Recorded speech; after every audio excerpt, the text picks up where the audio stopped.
రకాల చర్మ సమస్యలకు శాశ్వత పరిష్కారం ఈ శ్రీత 9281458181. మరి నేను మా అన్నయ్య గారిని విభేదించి మరి వచ్చాను రాజకీయాల్లోకి. మా అన్నయ్య గారు కాంగ్రెస్ నుండి బయటకు వచ్చాను నేను. బంధుత్వం వేరు, రాజకీయం వేరు. అన్నదమ్ములు వేరు, రాజకీయం వేరు. కానీ సమస్య ఏమైపోయిందంటే ఎలా చెప్పుకొని నేను ఇవన్నీ బయటికి.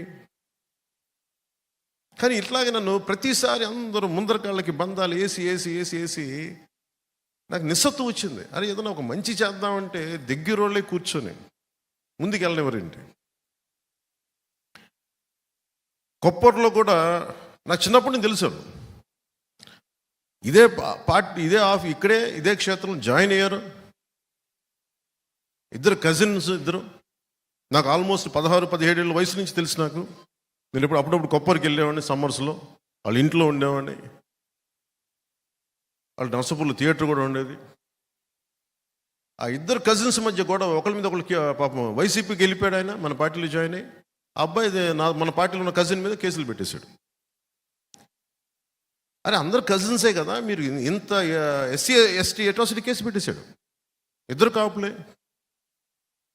నాకు అనిపించింది ఇది ఎటు వెళ్తున్నామని. దీనికి ప్రేరణ ఎవరు? మనుషుల్ని విడగొట్టేవాడు జగన్. జగన్ తాలూకు విష లక్షణం, విష సంస్కృతి కుటుంబంలోకి, అన్నదమ్ములకు కూడా వెళ్ళిపోయింది. నువ్వేది చూపిస్తావో అదే నీకు తిరిగి వస్తాయి. జగన్ కుటుంబాన్ని విచ్ఛిన్నం చేయాలనుకున్నాడు,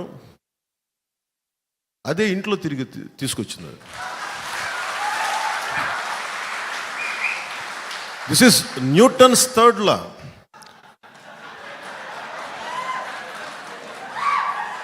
నువ్వేది చెయ్యాలనుకుంటావో చర్యకి ప్రతిచర్య ఉంటుందంట. అదేదో న్యూటన్ అదే స్పిరిచువల్ లా, అది నాట్ జస్ట్ ఫిజికల్ లా. నువ్వు ఏది చెయ్యాలనుకుంటావో అదే నీకు తిరిగి వస్తుంది. నువ్వు నేర్పిన విద్య నీరజాక్ష అంటావు. పాపం రాజశేఖర రెడ్డి గారు చాలా కష్టపడి డబ్బులు సంపాదించారు. అన్ని వేల కోట్లు సంపాదించి పాపం ఇద్దరు బిడ్డలకి సమానంగా ఇస్తే ఆ సంపాదన ఇవ్వలేదు చెల్లికి.